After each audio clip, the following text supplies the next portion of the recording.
Hello friends. Most important news today में आज हम बात करने वाले हैं टेलीकॉम सेक्टर पे। एक न्यूज जो है वो टेलीकॉम सेक्टर रिलेटेड आज आई थी। उसी न्यूज को थोड़ा सा डाइजेस्ट करने की कोशिश या डाइसेक्ट करने की कोशिश हम करेंगे। डाइजेस्ट मार्केट करेगा, हम डाइसेक्ट करने की कोशिश करते हैं।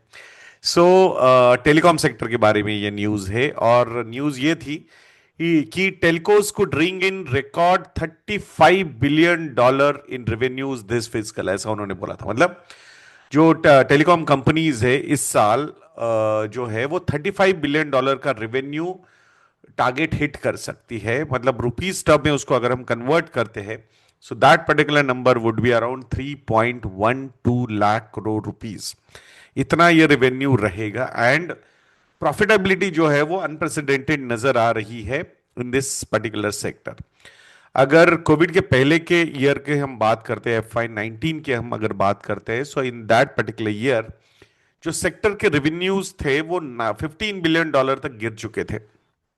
एंड इसके लिए हमने थैंक्स बोलना चाहिए रिलायंस जियो को, बिकॉज जिस तरीके से एक प्राइस वॉर रिलायंस जियो ने लाया था, उससे मतलब मुझे ऐसा लगता है कि ओवरऑल एक इंडिया का जो एक इकोसिस्टम है, इंटरनेट रिलेटेड इकोसिस्टम, वो भी बहुत बढ़िया तरीके से डेवलप हो गया है। सो that particular investment from Reliance Jio actually, एक तो उन्होंने बहुत सारे नॉन सीरियस प्लेयर्स, या फिर यस अभी तो मैं वैसे ही बोल सकते हैं हम non serious players.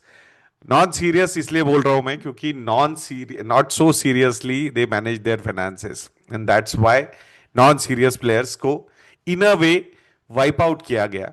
And then उसके बाद I think two major players ही अभी इस मार्केट में बचे हैं। दो Bharti, BSNL is still there, but Bharti Airtel और रिलायंस जियो, इन्होंने अपनी मार्केट पोजीशंस काफी बढ़िया तरीके से कंसोलिडेट की है। एंड कंपनी के एंगल से अगर हम देखेंगे तो successfully they passed on the recent tariff hikes also with minimum subscriber loss. तो ये सबसे बड़ा उनका इस बार अचीवमेंट रहा है।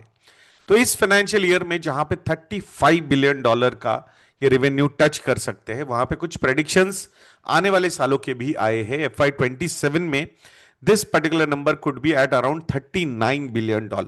जॉफरीज की ये रिपोर्ट है। एंड देन जो FY28 का टारगेट दिया गया है वो है अराउंड $45 बिलियन।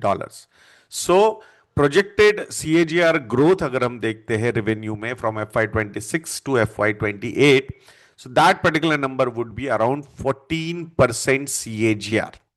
एंड ये CAGR ड्राइव करने के लिए आई थिंक जो की मेट्रिक देखा जाता है वो है एवरेज रेवेन्यू पर यूजर।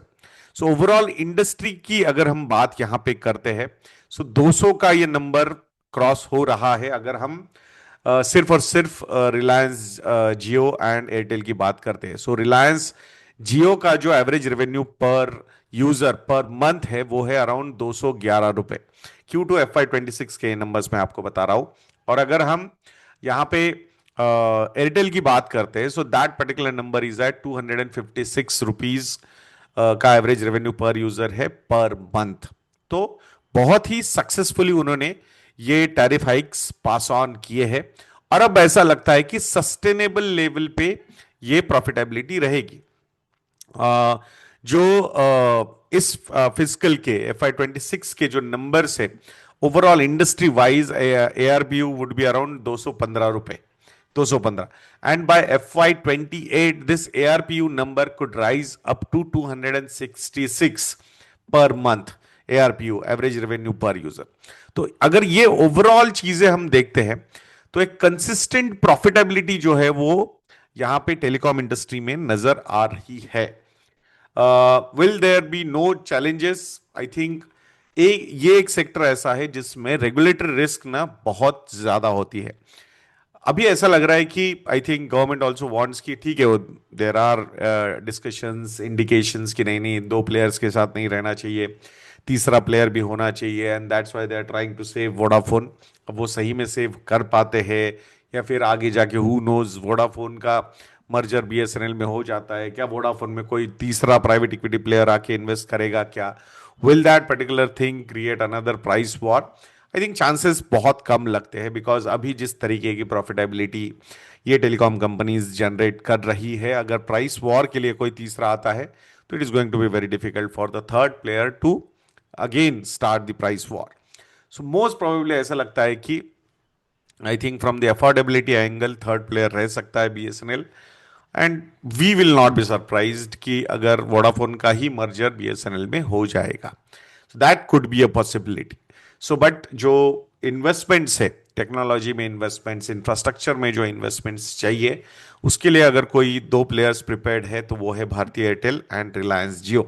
एक लिस्टेड है, एक अभी तक अनलिस्टेड है, डायरेक्टली लिस्ट नहीं हुआ है रिलायंस जियो. अगर रिलायंस जियो में पार्टिसिपेट करना है तो रिलायंस इंडस्ट्रीज लिमिटेड के स्टॉक के थ्रू ही पार्टिसिपेशन हो सकता है. क्या आने वाले समय में रिलायंस जियो लिस्ट होगा? तो यस, डेफिनेटली रिलायंस जियो जल्द ही लिस्ट हो सकता है. And the proposed market capitalisations from the market forces जो मतलब डिस्कशंस में चल रहे हैं, आई थिंक 10 लाख करोड़ के ऊपर के ये वैल्यूएशंस दिए जा रहे हैं. So I think from that particular angle एक बहुत बड़ा वैल्यू अनलॉकिंग रिलायंस इंडस्ट्रीज के लिए भी उसकी वजह से हो सकता है. बट उसका कुछ इम्पैक्ट जो है वो एयरटेल पे पड़ सकता है क्या? तो डेफिनेटली एयरटेल पे भी उसका इम्पैक्ट हो सकता है. We can not deny that, क्योंकि अभी अगर हम देखते हैं टेलीकॉम इंडस्ट्री में अगर किसी को पार्टिसिपेट करना है तो वहां पे भारतीय एयरटेल ही एक प्योर प्ले नजर आता है. तो उस एंगल से अगर हम देखते हैं तो करंट मार्केट कैपिटलाइजेशन जो है भारतीय एयरटेल का, that is around 12,75,000 crore rupees. Stock का जो पी रेशियो है दैट इज अराउंड 39-40 के बीच में अभी होवर कर रहा है. रिसेंट पास्ट में अगर हम देखते हैं सिंस 2019 या 20 से लेकर लास्ट 5 इयर्स में एक फिनोमिनल ग्रोथ हमने भारतीय एयरटेल के स्टॉक प्राइस में देखी है, from almost 500 rupees to 2100 rupees की. और अगर प्रॉफिटेबिलिटी के एंगल अगर हम देखते हैं तो लास्ट 3 ईयर या लास्ट 5 ईयर के सीएजीआर टर्म में प्रॉफिट ग्रोथ देखते हैं तो those numbers are quite impressive compared to those numbers last 3 years के. अगर हम रिटर्न्स देखते हैं, मतलब लास्ट 3 ईयर का प्रॉफिट ग्रोथ है almost 83% CAGR, vis-a-vis stock price growth is around 36% CAGR. But अगर 5 इयर्स के नंबर्स हम देखते हैं तो profit growth is of around 31% CAGR, and price growth जो है स्टॉक प्राइस ग्रोथ वो है 36% पर एनम. सो सीएजीआर टर्म्स में 5 साल में ये profit growth and stock price growth ये नंबर्स कहीं ना कहीं मैच हो रहे. But consistently return ratios are improving. अगर 10 साल का रिटर्न ऑन इक्विटी हम देखते हैं so that particular number is at 10%. 5 years का देखते हैं तो 15% है, 3 इयर्स का देखते हैं तो 17% है, एंड लास्ट 1 ईयर का रिटर्न ऑन इक्विटी का नंबर है 23%. ऑपरेटिंग मार्जिन्स भी अगर हम देखते हैं तो बहुत ही कंसिस्टेंटली ये इंप्रूव हुए हैं in last particularly 5 to 6 years. So March 2019 में this particular number operating profit margin was around 32%, and now currently Bharti Airtel is sitting at around 56% operating profit margin. So profitability के margins बहुत strong है, and अगर यहाँ से आगे आने वाले समय में price wars नहीं होते, कोई नया investor वोडाफोन में नहीं आता है, तो then in that particular case ये जो duopoly है this is destined to generate more profits. But still there is a star mark ये है, asterisk mark ये है कि रेगुलेटरी रिस्क हमेशा यहां पे रहेगी. तो अब वो अगर वहां पे कोई अनसर्टेनिटी नहीं आती है तो then future is looking really good for telecom sector.